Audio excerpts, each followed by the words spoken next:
A Mother by James Joyce.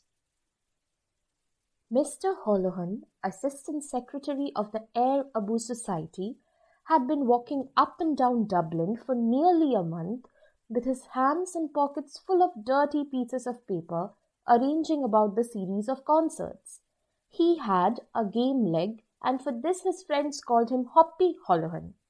He walked up and down constantly, stood by the hour at street corners arguing the point, and made notes.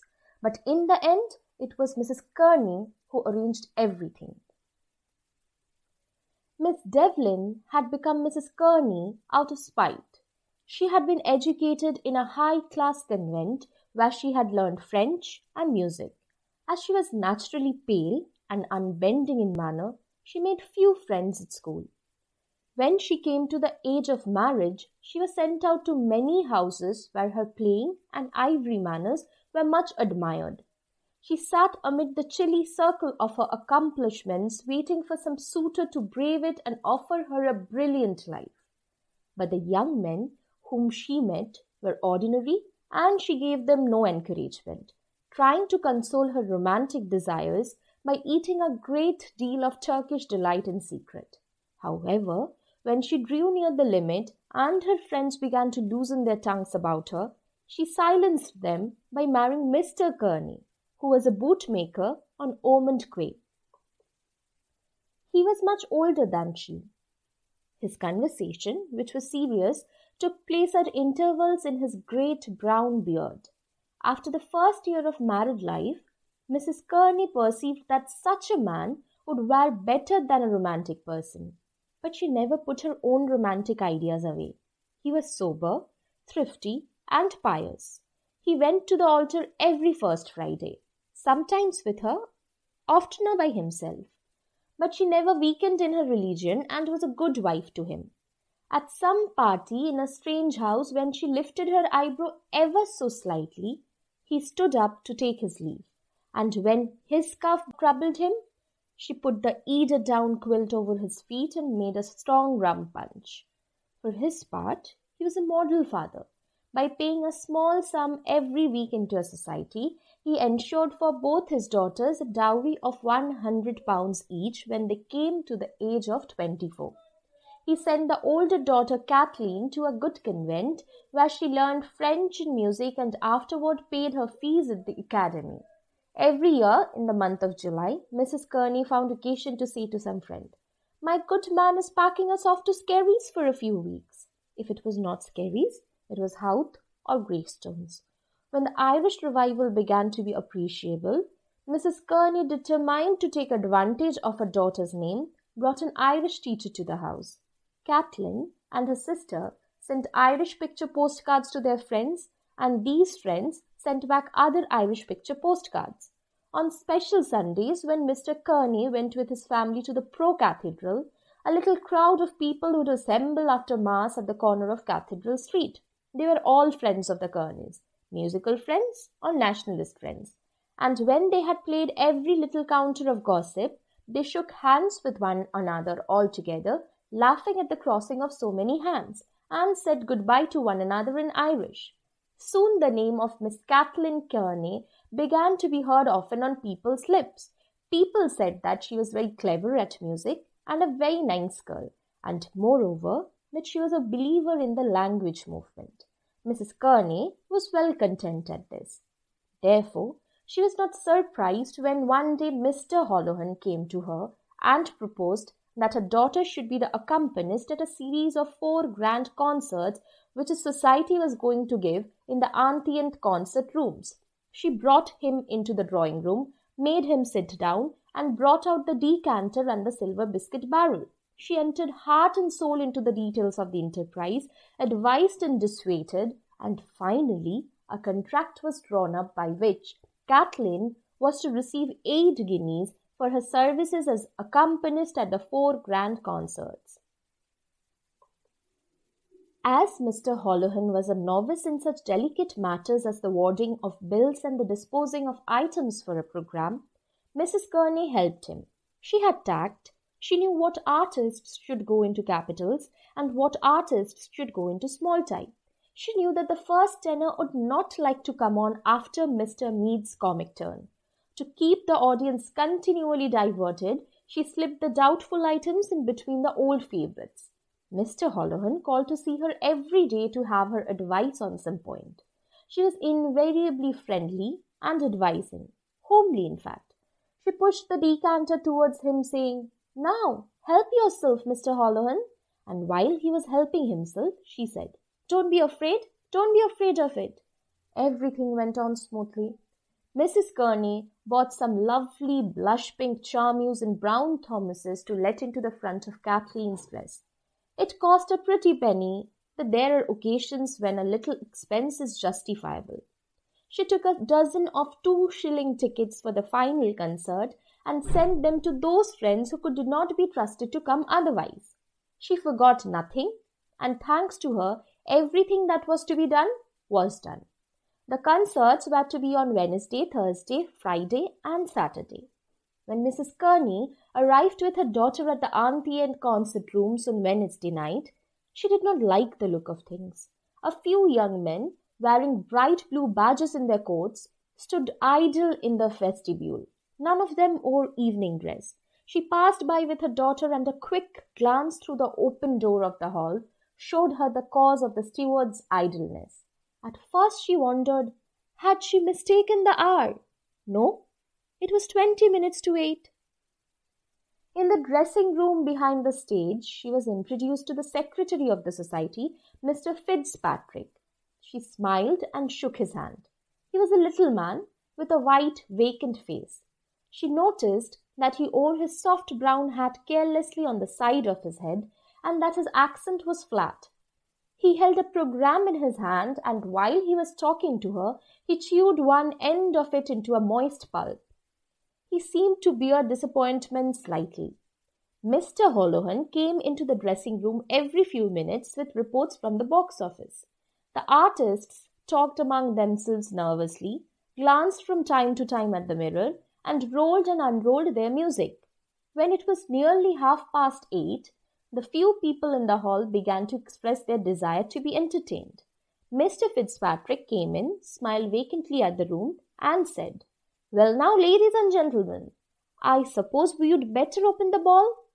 Mrs. Kearney rewarded his very flat final syllable with a quick stare of contempt, and then said to her daughter encouragingly, "Are you ready, dear?" When she had an opportunity, she called Mr. Holohan aside and asked him to tell her what it meant. Mr. Holohan did not know what it meant. He said that the committee had made a mistake in arranging for 4 concerts. 4 was too many. "And the artists," said Mrs. Kearney, "of course they are doing their best, but really they are not good." Mr. Holohan admitted that the artists were no good, but the committee, he said, had decided to let the first 3 concerts go as they pleased and reserve all the talent for Saturday night. Mrs. Kearney said nothing, but as the mediocre items followed one another on the platform and the few people in the hall grew fewer and fewer, she began to regret that she had put herself to any expense for such a concert. There was something she didn't like in the look of things, and Mr. Fitzpatrick's vacant smile irritated her very much. However, she said nothing and waited to see how it would end. The concert expired shortly before 10, and everyone went home quickly. The concert on Thursday night was better attended, but Mrs. Kearney saw at once that the house was filled with paper. The audience behaved indecorously, as if the concert was an informal dress rehearsal. Mr. Fitzpatrick seemed to enjoy himself. He was quite unconscious that Mrs. Kearney was taking angry note of his conduct. He stood at the edge of the screen from time to time, jutting out his head and exchanging a laugh with 2 friends in the corner of the balcony. In the course of the evening, Mrs. Kearney learned that the Friday concert was to be abandoned and that the committee was going to move heaven and earth to secure a bumper house on Saturday night. When she heard this, she sought out Mr. Holohan. She buttonholed him as he was limping out quickly with a glass of lemonade for a young lady, and asked him, was it true? Yes, it was true. But of course that doesn't alter the contract, she said. The contract was for 4 concerts. Mr. Holohan seemed to be in a hurry. He advised her to speak to Mr. Fitzpatrick. Mrs. Kearney was now beginning to be alarmed. She called Mr. Fitzpatrick away from his screen and told him that her daughter had signed for 4 concerts, and that of course according to the terms of the contract she should receive the sum originally stipulated for, whether the society gave the 4 concerts or not. Mr. Fitzpatrick, who did not catch the point at issue very quickly, seemed unable to resolve the difficulty and said that he would bring the matter before the committee. Mrs. Kearney's anger began to flutter in her cheek, and she had all she could do to keep from asking, "And who is the committee, pray?" But she knew that it would not be ladylike to do that, so she was silent. Little boys were sent out into the principal streets of Dublin early on Friday morning with bundles of handbills. Special puffs appeared in all the evening papers reminding the music-loving public of the treat which was in store for it on the following evening. Mrs. Kearney was somewhat reassured, but she thought well to tell her husband part of her suspicions. He listened carefully and said that perhaps it would be better if he went with her on Saturday night. She agreed. She respected her husband in the same way as she respected the General Post Office, as something large, secure, and fixed. And though she knew the small number of his talents, she appreciated his abstract value as a male. She was glad that he had suggested coming with her. She thought her plans over. The night of the grand concert came. Mrs. Kearney, with her husband and daughter, arrived at the antient concert rooms 3/4 of an hour before the time at which the concert was to begin. By ill luck, it was a rainy evening. Mrs. Kearney placed her daughter's clothes and music in charge of her husband and went all over the building looking for Mr. Holohan or Mr. Fitzpatrick. She could find neither. She asked the stewards was any member of the committee in the hall, and after a great deal of trouble, a steward brought out a little woman named Mrs. Burney, to whom Mrs. Kearney explained that she wanted to see one of the secretaries. Miss Burney expected them any minute and asked, could she do anything? Mrs. Kearney looked searchingly at the oldish face, which was screwed into an expression of trustfulness and enthusiasm, and answered, "No, thank you." The little woman hoped they would have a good house. She looked out at the rain until the melancholy of the wet street effaced all the trustfulness and enthusiasm from her twisted features. Then she gave a little sigh and said, "Ah, well, we did our best, the dear knows." Mrs. Kearney had to go back to the dressing room. The artists were arriving. The bass and the second tenor had already come. The bass, Mr. Dugan, was a slender young man with a scattered black moustache. He was the son of a hall porter in an office in the city, and as a boy he had sung prolonged bass notes in the resounding hall. From this humble state he had raised himself until he had become a first-rate artist. He had appeared in grand opera. One night, when an operatic artist had fallen ill, he had undertaken the part of the king in the opera of Maritana at the Queen's Theatre. He sang his music with great feeling and volume and was warmly welcomed by the gallery. But, unfortunately, he marred the good impression by wiping his nose in his gloved hand once or twice out of thoughtlessness. He was unassuming and spoke little. He said "you" so softly that it passed unnoticed, and he never drank anything stronger than milk for his voice's sake.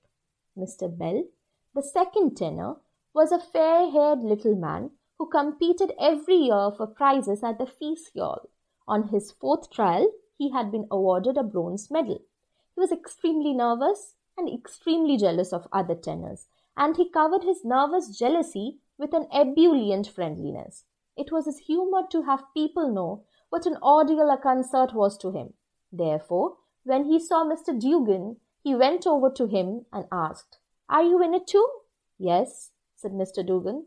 Mr. Bell laughed at his fellow sufferer, held out his hand and said, "Shake."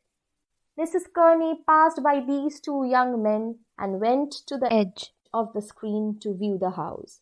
The seats were being filled up rapidly and a pleasant noise circulated in the auditorium. She came back and spoke to her husband privately. Their conversation was evidently about Kathleen, for they both glanced at her often as she stood chatting to one of her nationalist friends, Miss Healy, the contralto. An unknown solitary woman with a pale face walked through the room. The woman followed with keen eyes the faded blue dress which was stretched upon a meagre body. Someone said that she was Madam Glynn, the soprano. "I wonder where did they dig her up?" said Kathleen to Miss Healy. "I'm sure I never heard of her." Miss Healy had to smile. Mr. Holohan limped into the dressing room at that moment, and the two young ladies asked him who was the unknown woman. Mr. Holohan said that she was Madam Glynn from London. Madam Glynn took her stand in a corner of the room, holding a roll of music stiffly before her, and from time to time changing the direction of his startled gaze. The shadow took her faded dress into shelter, but fell revengefully into the little cup behind her collarbone. The noise of the hall became more audible. The first tenor and the baritone arrived together. They were both well-dressed, stout, and complacent, and they brought a breath of opulence among the company. Mrs. Kearney brought her daughter over to them and talked to them amiably. She wanted to be on good terms with them, but while she strove to be polite, her eyes followed Mr. Holohan in his limping and devious courses. As soon as she could, she excused herself and went out after him. "Mr. Holohan, I want to speak to you for a moment," she said. They went down to a discreet part of the corridor. Mrs. Kearney asked him when was her daughter going to be paid. Mr. Holohan said that Mr. Fitzpatrick had charge of that. Mrs. Kearney said that she did not know anything about Mr. Fitzpatrick. Her daughter had signed a contract for 8 guineas and she would have to be paid. Mr. Holohan said that it wasn't his business. "Why isn't it your business?" asked Mrs. Kearney. "Didn't you yourself bring her the contract? Anyway, if it's not your business, it's my business, and I mean to see to it." "You'd better speak to Mr. Fitzpatrick," said Mr. Holohan distantly. "I don't know anything about Mr. Fitzpatrick," repeated Mrs. Kearney. "I have my contract and I intend to see that it is carried out." When she came back to the dressing room, her cheeks were slightly suffused. The room was lively. 2 men in outdoor dress had taken possession of the fireplace and were chatting familiarly with Miss Healy and the baritone. They were the Freeman men and Mr. O'Maddenburg. The Freeman man had come in to say that he could not wait for the concert as he had to report the lecture which an American priest was giving in the Mansion House. He said they were to leave the report for him at the Freeman office and he would see that it went in. He was a grey-haired man with a plausible voice and careful manners. He held an extinguished. He said they were to leave the report for him at the Freeman office and he would see that it went in. He was a grey-haired man with a plausible voice and careful manners. He held an extinguished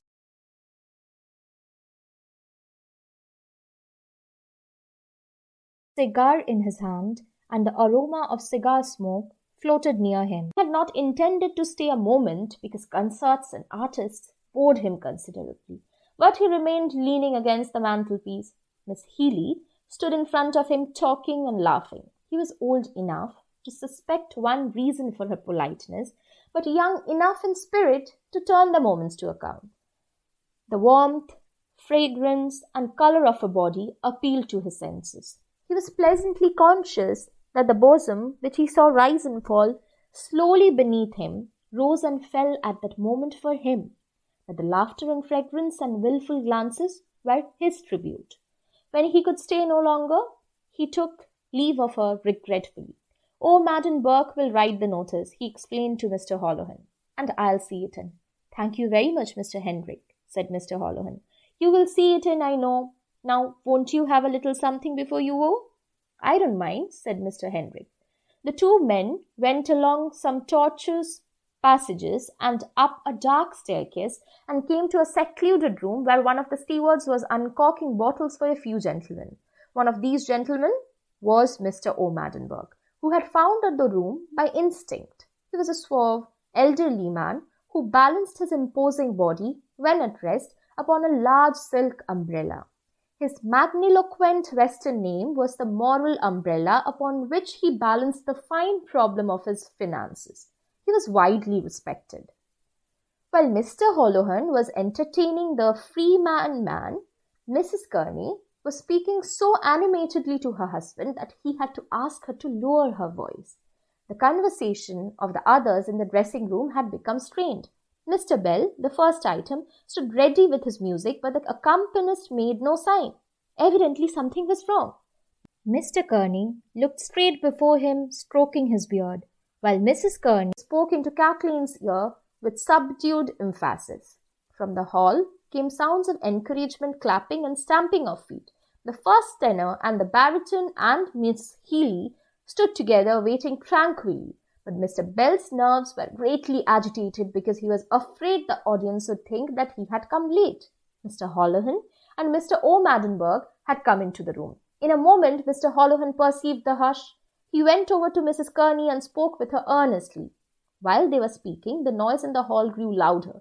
Mr. Holohan became very red and excited. He spoke volubly, but Mrs. Kearney said curtly at intervals, "She won't go on. She must get her 8 guineas. Mr. Holohan pointed desperately towards the hall where the audience was clapping and stamping. He appealed to Mr. Kearney and to Kathleen, but Mr. Kearney continued to stroke his beard, and Kathleen looked down, moving the point of a new shoe. It was not her fault. Mrs. Kearney repeated, "She won't go on without her money." After a swift struggle of tongues, Mr. Holohan hobbled out in haste. The room was silent. When the strain of the silence had become somewhat painful, Miss Healy said to the baritone, "Have you seen Mrs. Pat Campbell this week?" The baritone had not seen her, but he had been told that she was very fine. The conversation went no farther. The first tenor bent his head and began to count the links of the gold chain, which was extended across his waist, smiling and humming random notes to observe the effects on the frontal sinus. From time to time, everyone glanced at Mrs. Kearney. The noise in the auditorium had risen to a clamour when Mr. Fitzpatrick burst into the room, followed by Mr. Holohan, who was panting. The clapping and stamping in the hall were punctuated by whistling. Mr. Fitzpatrick held a few bank notes in his hand. He counted out 4 into Mrs. Kearney's hand and said she would get the other half at the interval. Mrs. Kearney said that this is 4 shillings short, but Kathleen gathered in her skirt and said, "Now, Mr. Bell," to the first item, who was shaking like an aspen.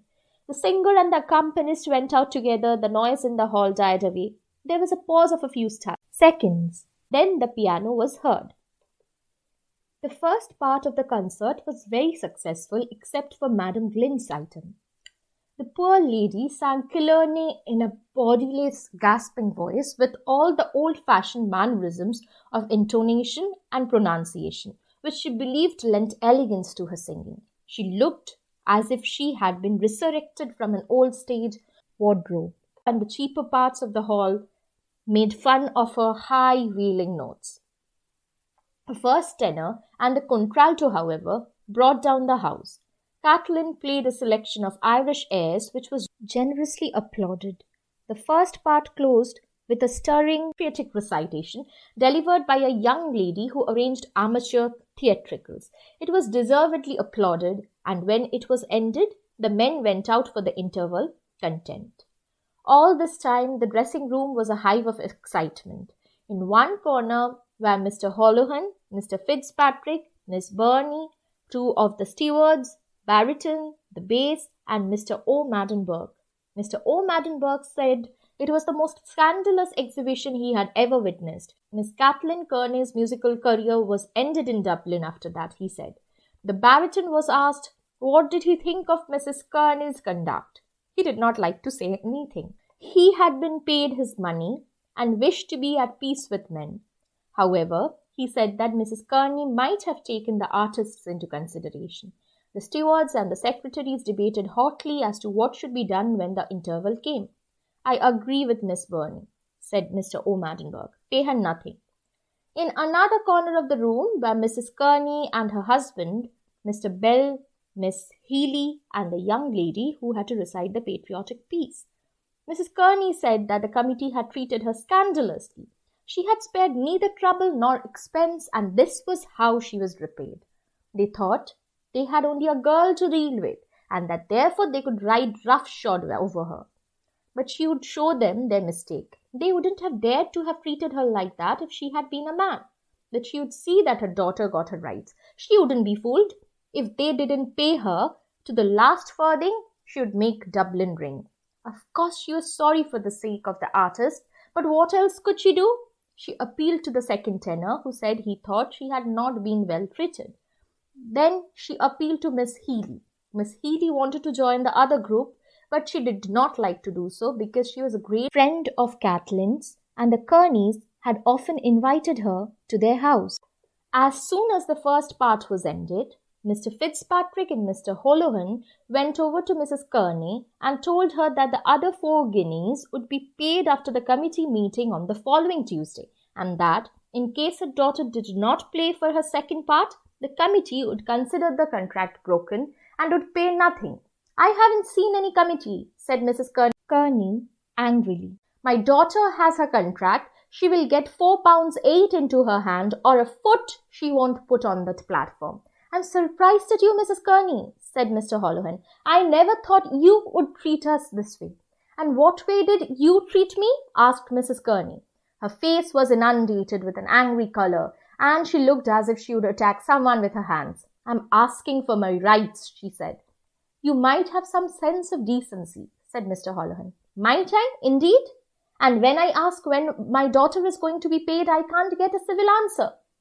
She tossed her head and assumed a haughty voice. "You must speak to the secretary. It's not my business. I'm a great fellow, fall the diddle I do." "I thought you were a lady," said Mr. Holohan, walking away from her abruptly. After that, Mrs. Kearney's conduct was condemned on all hands. Everyone approved of what the committee had done. She stood at the door, haggard with rage, arguing with her husband and daughter, gesticulating with them. She waited until it was time for the second part to begin, in the hope that the secretaries would approach her. But Miss Healy had kindly consented to play 1 or 2 accompaniments. Mrs. Kearney had to stand aside to allow the baritone and his accompanist to pass up to the platform. She stood still for an instant like an angry stone image, and when the first notes of the song struck her ear, she caught up her daughter's cloak and said to her husband, "Get a cab." He went out at once. Mrs. Kearney wrapped the cloak round her daughter and followed him.